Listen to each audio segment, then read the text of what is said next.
Northern Ireland Assembly Committee Room 30. This is the Northern Ireland Assembly Committee Room 30.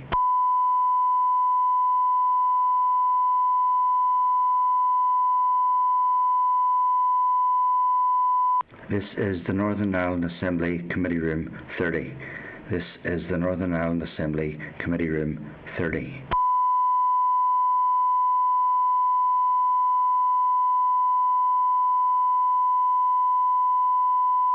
This is the Northern Ireland Assembly Committee Room 30. This is the Northern Ireland Assembly Committee Room 30.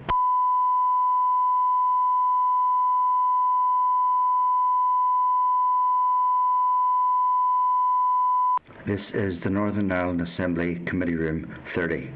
This is the Northern Ireland Assembly Committee Room 30.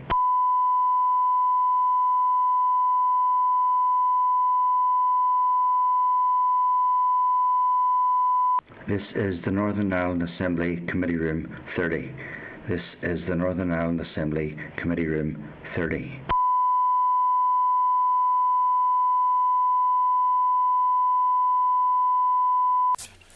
Okay, good afternoon members, and I call the meeting to order, and I'd like to welcome all members who are participating by video conferencing and to remind members about the protocols regarding the use of electronic devices. So in terms of apologies then members, we have received an apology from Jerry Carroll, and I am aware that Deborah may need to leave and has allocated her vote to Pam if that is the case. Have we any other apologies members? Or Clerk? No, thank you. So members, our first item then today is in relation to abortion services, Safe Access Zones Bill, a consideration of bill sponsor amendments. So we're going to consider some further amendments on the Safe Access Zone Bill. The amendments have been tabled by the bill sponsor, and a copy of the letter from her is included at tab 2.1. The amendments are largely replacing the amendments that the committee had already considered. A copy of the committee's clause by clause outlining the amendments the committee considered is at tab 2.2. Members, we also have correspondence from the department in your table pack at tab 2.5 in relation to this matter. The bill sponsor, Claire Bailey, is here today to brief the committee on her new proposed amendments. So I'd now like to welcome Claire Bailey, MLA bill sponsor, Anya Grugan, who is from the Green Party, supporting Claire, and invite you, Claire, to go ahead and brief the committee, please. Thank you very much, Chair, and thank you, committee, for seeing me again today. I just firstly apologise at the very short period of time that we have and the quick turnaround on this one. You'll be aware that the bill is scheduled for consideration stage at tomorrow's plenary.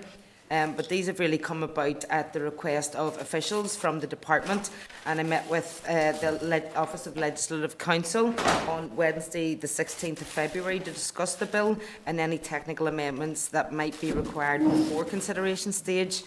And it transpired that while the amendments that I had tabled and that this committee had considered may have dealt with some of the policy issues that the department originally advised us of, it was the view then of the OLC that there were some ambiguities within these that meant that the bill was not as robust as it could be from a legislator's perspective.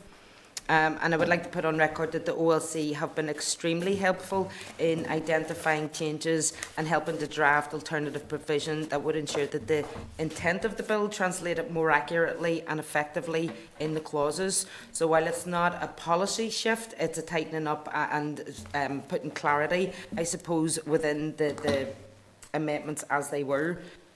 The majority of the amendments to the bill that we looked at during the committee stage centred around establishing the safe access zone by way of this legislation rather than the process conducted by the department, and that remains the case with this new set of amendments.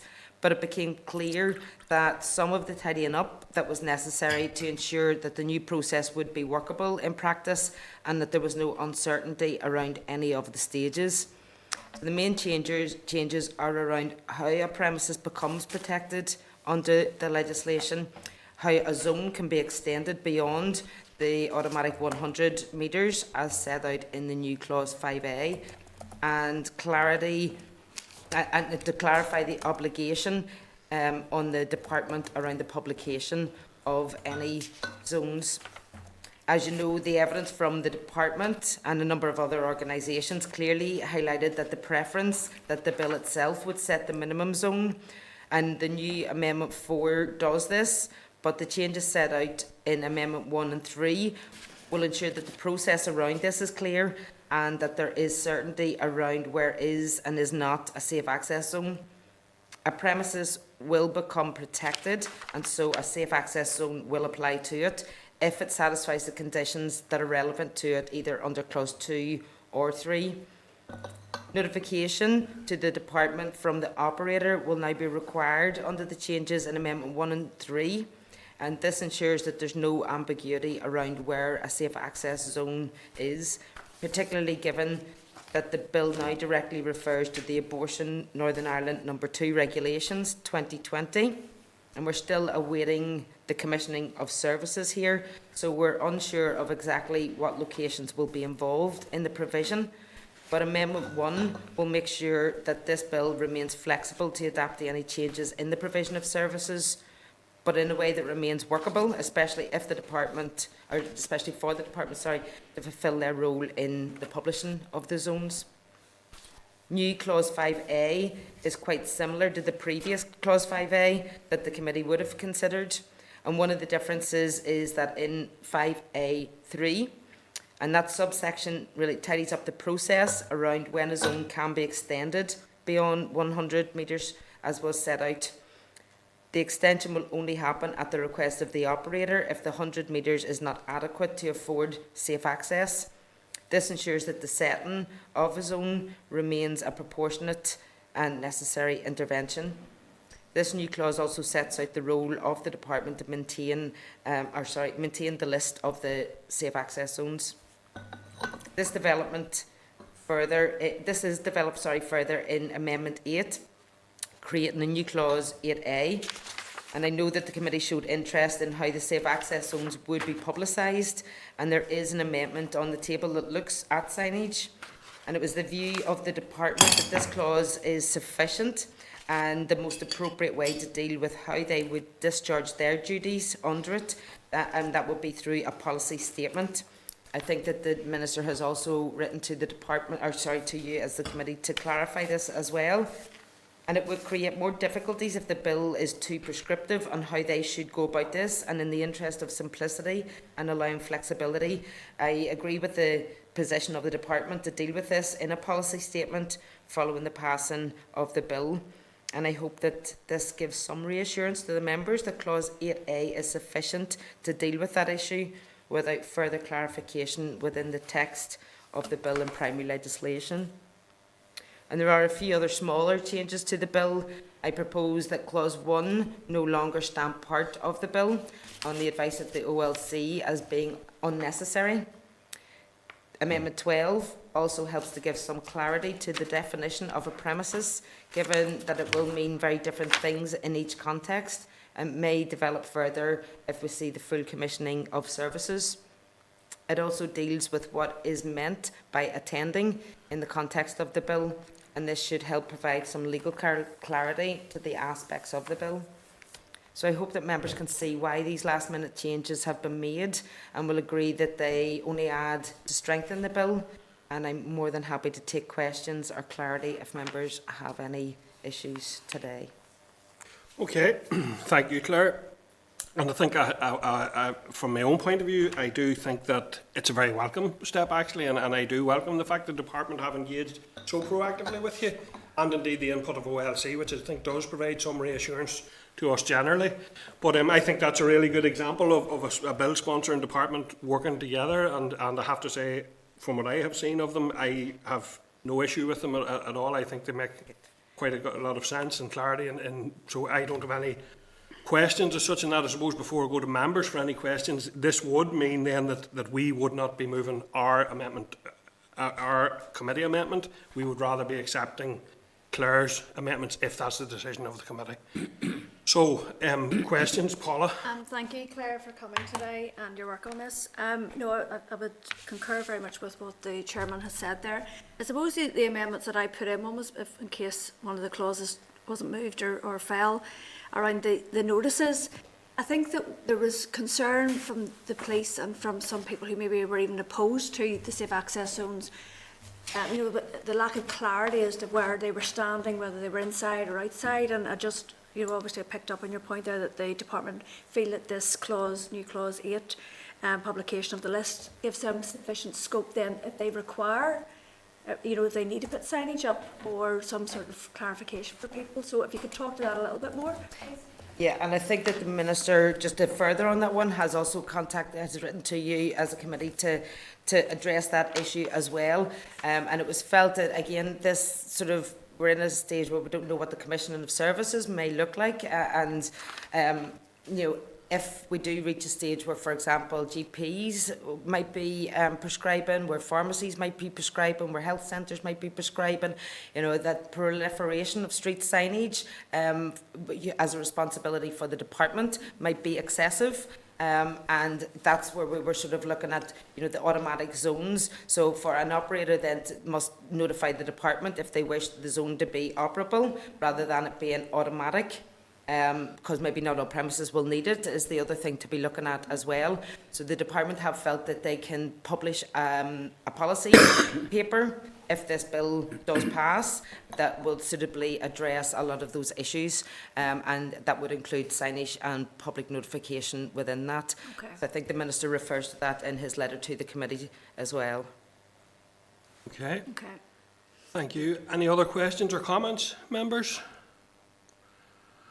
Okay, well, I think then Claire and Anya, we can let you go, and we can move on then to considering, considering the amendments, and the clerk sure can contact you in due course as to. Thank you. And the same to yourself, Paula, if you want to discuss that any further at all, just give me a wee shout.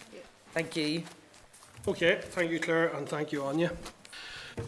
So, members' views in terms of whether we stick with our own committee amendments or we decide to support the amendments that have been proposed by the department and the bill sponsor, working together there. My own view is I certainly think that's a good approach, and I think the fact that OLC and professional drafting has been applied is a welcome development in that. Carol? Yeah, for me, Caherly, yeah, I agree. I think it's much tighter now. So, yeah, I would agree with those. Thank you. Okay, so committee content to support the amendments? Chair. Yep. Chair, I suppose I would probably be opposing, just in line with obviously our previous, and I still do have concerns just around the bill and how it has been drafted and how it will work on the ground, and I just want to put that on the record, and so I suppose I'll be opposing, Chair. Okay, thank you. Pam? And Chair, obviously I'd be taking the same position. We have all along put online our concerns around this piece of legislation. We do think as a party that it would be better if it was covered more generally under harassment laws, and if that didn't work, that those should be strengthened, because we absolutely believe that, you know, patients, staff and visitors entering health premises shouldn't have to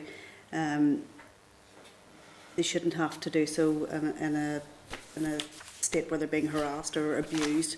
So we would want to be on record as being reasonable in that respect. But I think as the bill is drafted, we do believe that a lot more time really would need to be given to it, and we understand that it's highly likely to be legally challenged from the outset, and I think given that, I think it's not appropriate for us to support the bill. Okay. So we will be opposing. So I don't think there's any point in going kind of line by line through it. Just it'd be sufficient to say that we as a party be opposing it in its entirety. Okay. Thank you. And just for clarity, this would be this question today is around whether or not we continue with our own amendment, which we have already agreed, or we decide to change to supporting this one. So I think there is broad agreement within the committee. We're content, Keith, with that. Do we need to take a vote, or are we content? I think there's broad agreement being indicated that we support the department. What will happen, Chair, in relation to the committee's amendment? It actually comes after Claire's amendment to a new clause 2A. So if it's agreed, then ours wouldn't be moved anyway. They're mutually exclusive. Yeah. So it is. So if the Assembly supports Claire's amendment, then the committee's amendment won't be moved. Yeah. I suppose, Chair, just from our point of view, it might be sufficient just to put in the report that myself and Deb are opposing. Basically, Yeah, all no. the clauses and the amendments. Okay, thank you. I think members are broadly content. Do you need me to do anything further, Keith, or are you happy that that's clear? Chair, I'm happy, so Ian. Okay, members, thank you. So I think we can move on then to our next item, which is the Adoption and Children Bill, consideration of draft amendments from the Department in relation to that. So there are some ministerial amendments for further consideration stage of the Adoption and Children Bill. The Department is proposing a number of amendments in relation to the clauses that the committee had previously agreed. So the Minister proposing amendments to clause 119 on special guardianship orders, 122 on the issue of promoting educational achievement, and clause 158, the review. The department officials are here today, are present to brief us on the amendments, so I'll ask them to brief us and then I'll go to members' questions in relation to them. So we're joined... Chair, we're a wee bit early, so we're just trying to get officials. Okay. So we are, so if... So I'll take a pause, I'll just pause it. Or if members wish, I can outline briefly what the amendments do, or if you want to break for a couple of minutes, Yes, we we'll can take a pause for a break. couple of minutes. Do you want to hit the red button then there, Colm, and we can... Northern Ireland Assembly Committee Room 30. This is the Northern Ireland Assembly Committee Room 30.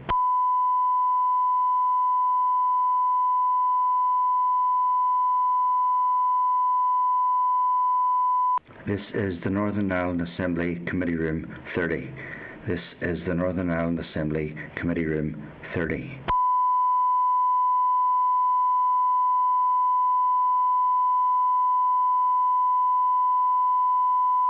This is the Northern Ireland Assembly Committee Room 30. This is the Northern Ireland Assembly Committee Room 30.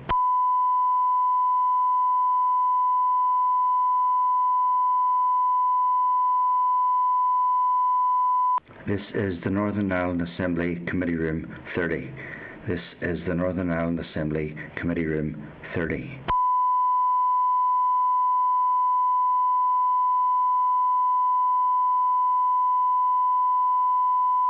This is the Northern Ireland Assembly Committee Room 30. This is the Northern Ireland Assembly Committee Room 30.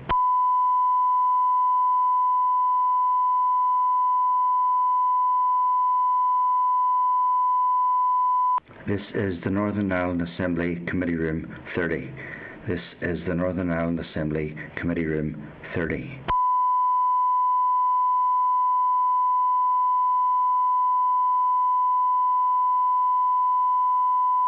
This is the Northern Ireland Assembly Committee Room 30. This is the Northern Ireland Assembly Committee Room 30.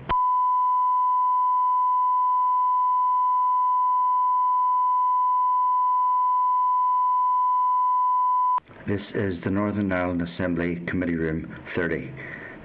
This is the Northern Ireland Assembly Committee Room 30.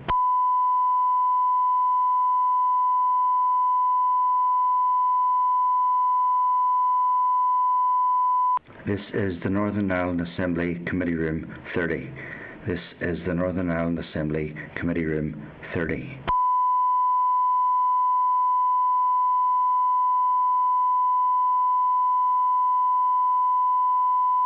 This is the Northern Ireland Assembly Committee Room 30.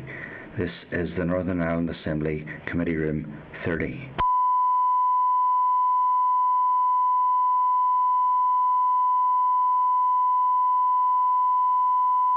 This is the Northern Ireland Assembly Committee Room 30. This is the Northern Ireland Assembly Committee Room 30.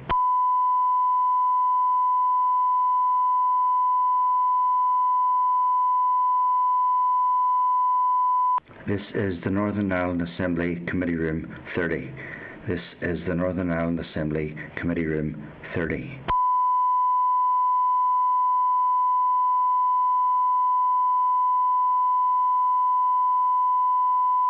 This is the Northern Ireland Assembly Committee Room 30. This is the Northern Ireland Assembly Committee Room 30.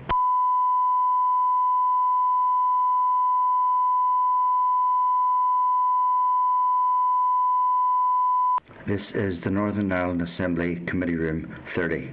This is the Northern Ireland Assembly Committee Room 30.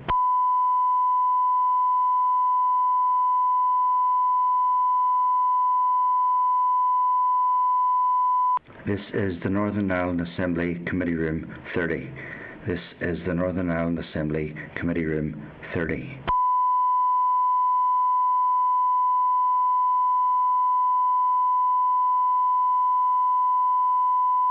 This is the Northern Ireland Assembly Committee Room 30.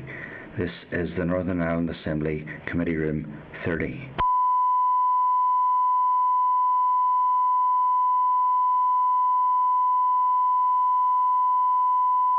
This is the Northern Ireland Assembly Committee Room 30.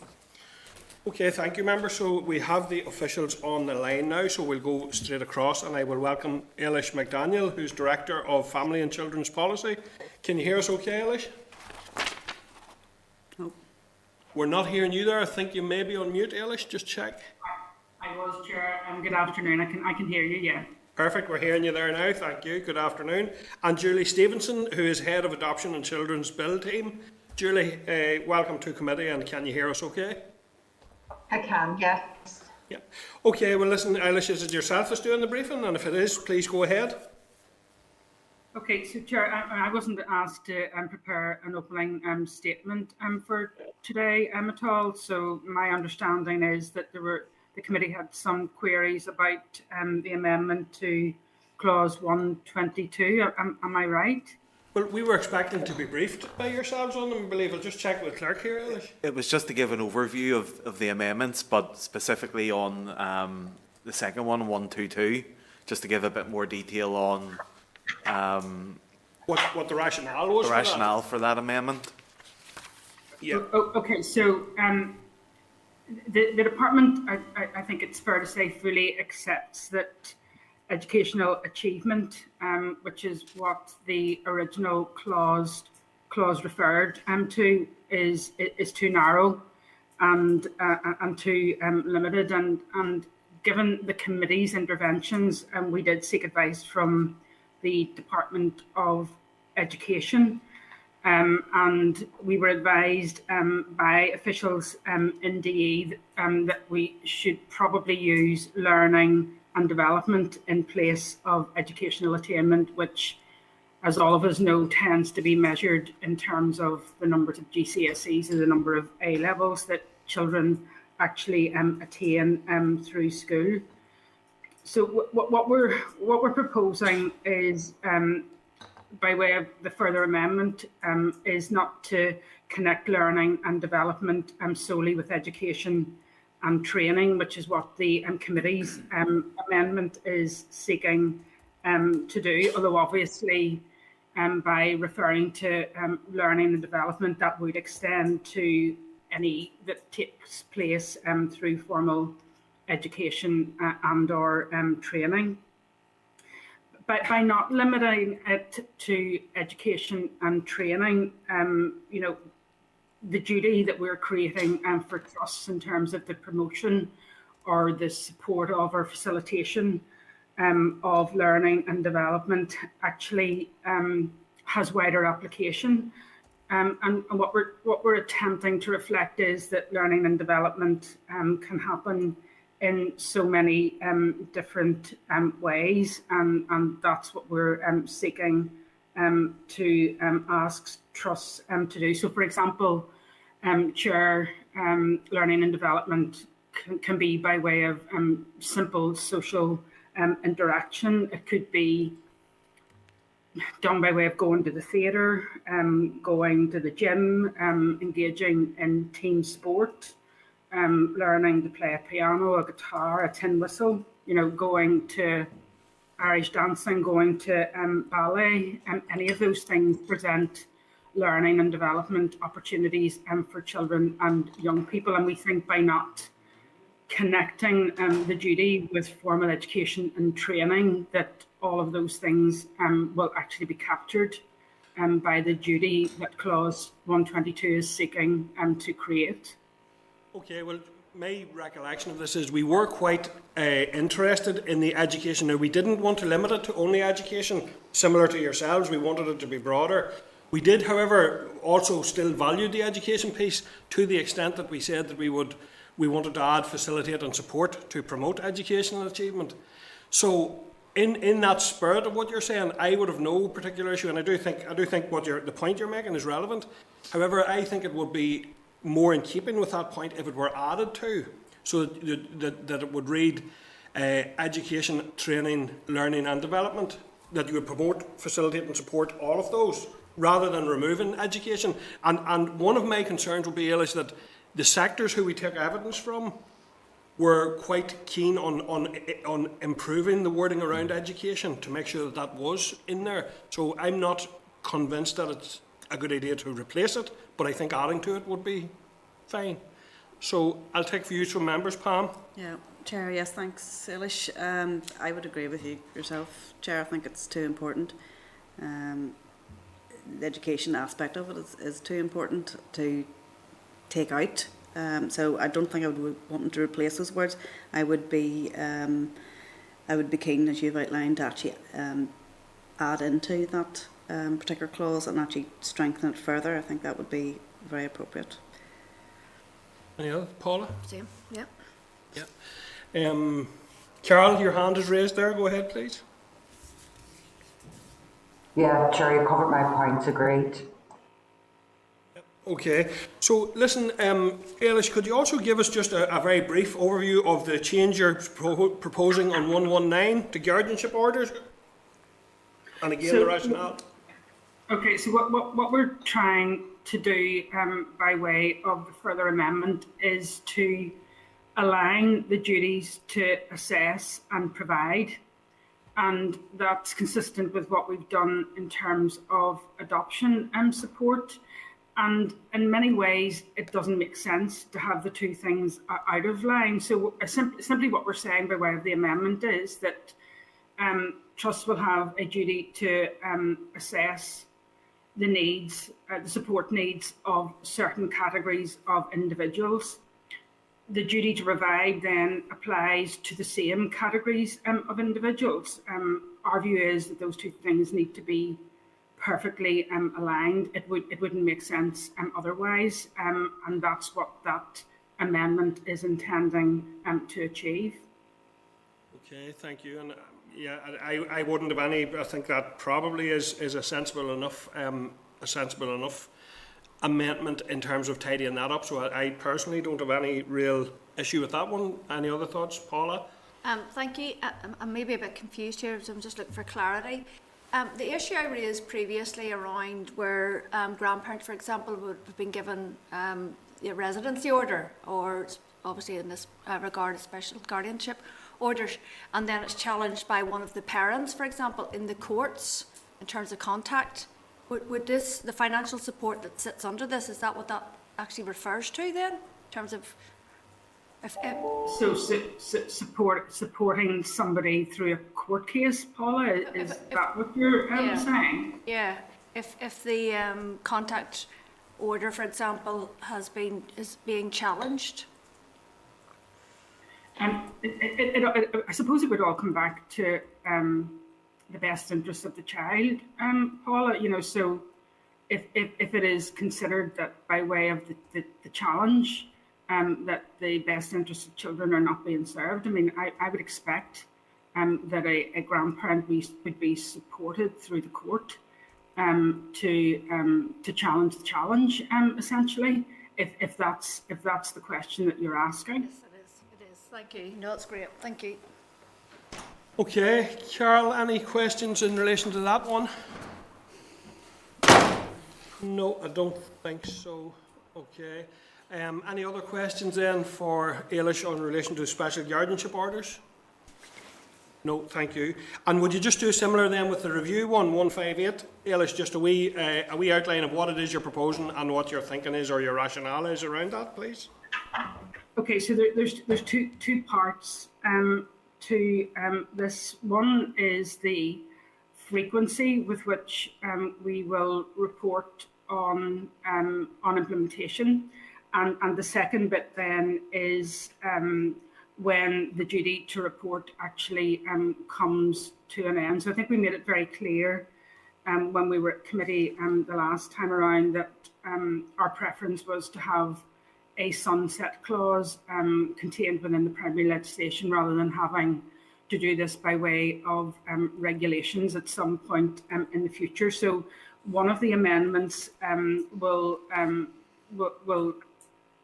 bring reporting duties to an end, but only when everything is commenced and everything has been reported on.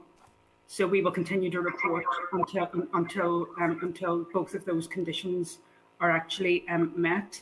The second bit then, the frequency issue, so the committee, by way of its amendment, is proposing that the department actually reports 3 years after the commencement of each provision, and I think that's the important bit here. We report after the commencement of each provision within 3 years, and then within a minimum of 5 years subsequently. When we had a look at that again, what we think that could actually produce is piecemeal reporting that could actually lead to it being very difficult to chart the progress of implementation. So for example, for provisions that within parts 1 and 2 that start in 23 and 24, you would be reporting in 26, 27, and then in 31 and 32. Anything that starts in 24, then you are reporting in 27, 28. So you have annual reporting essentially over potentially a significant period of time, which could be, I think, very, very piecemeal. What we're suggesting is, by way of a further amendment, is to report every 3 years. So for everything, you get a report after 3 years, and then a further 3 years, and then a further 3 years after that, until such times as everything is commenced and has been reported on. I think you have better and more streamlined reporting if you use that frequency of reporting, and it will be the reports will be expected then within years 3 and year 6 and year 9 and through to conclusion. We just think it's a better way of doing this. Chair, and would be, for example, consistent with the duty to report under the Children Order, which members I think are now agreed should take place every 3 years rather than annually. Okay, thank you. And I think I am minded to also. I think that looks like a sensible and maybe in fact a very useful kind of dovetailing of the two reports in a sense, and that they would make sense. So similar to your previous one where you'd recommended the 3 years, I think personally I would be kind of convinced that is a solid argument for that, to be honest. Pam?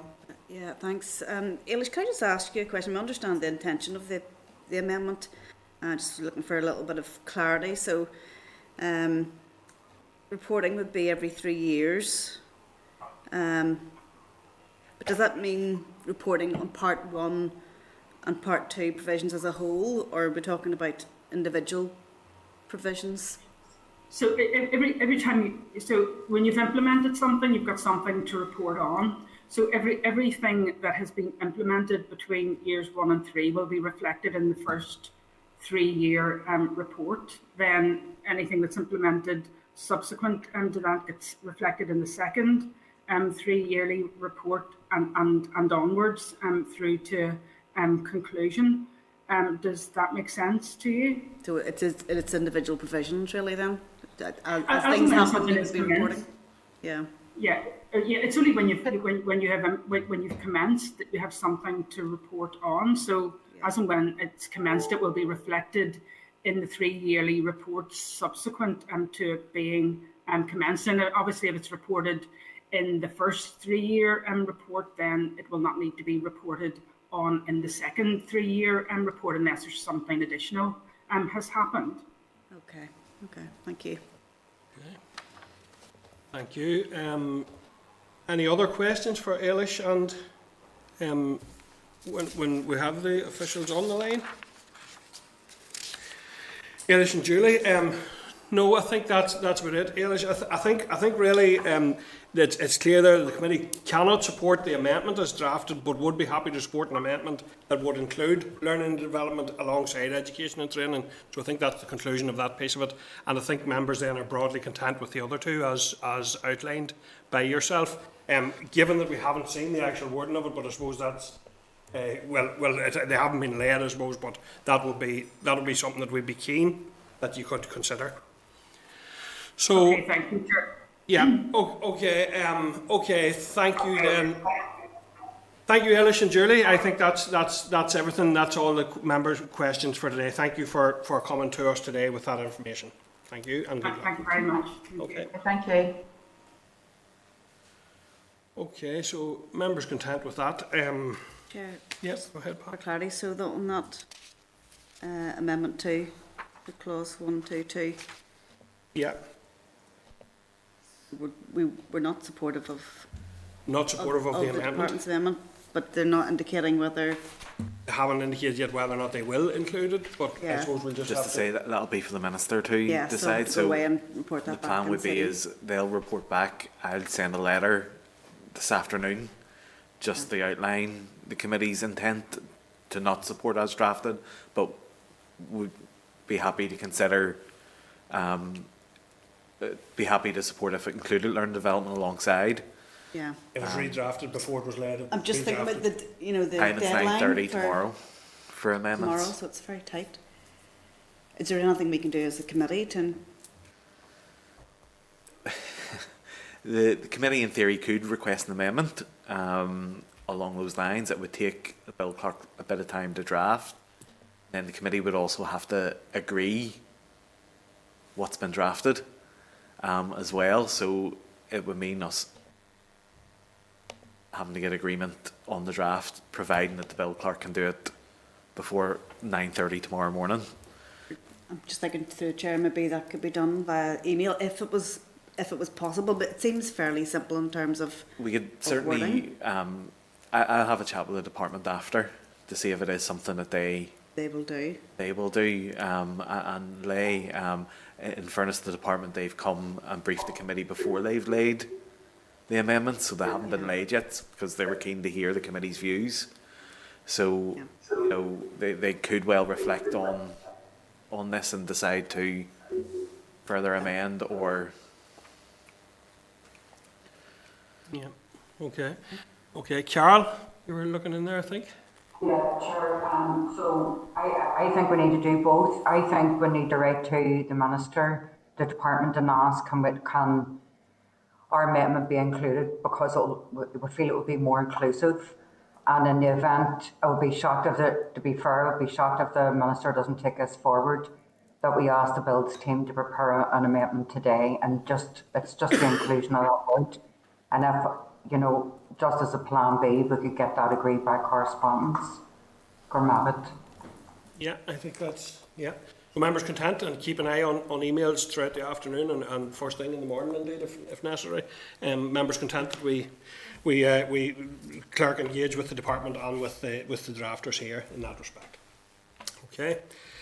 Okay, members, so that's today's meeting, members. Thank you very much for your attendance and your contributions. And the date, time and place of our next meeting is when we will have our informal stakeholder session on Thursday, 3rd of March in the Junction in Dungannon. And members, that's really easy to find. It's right beside Tesco in Dungannon, and I look forward to welcome each and every one of you there. And you'll have a great day. Okay, members.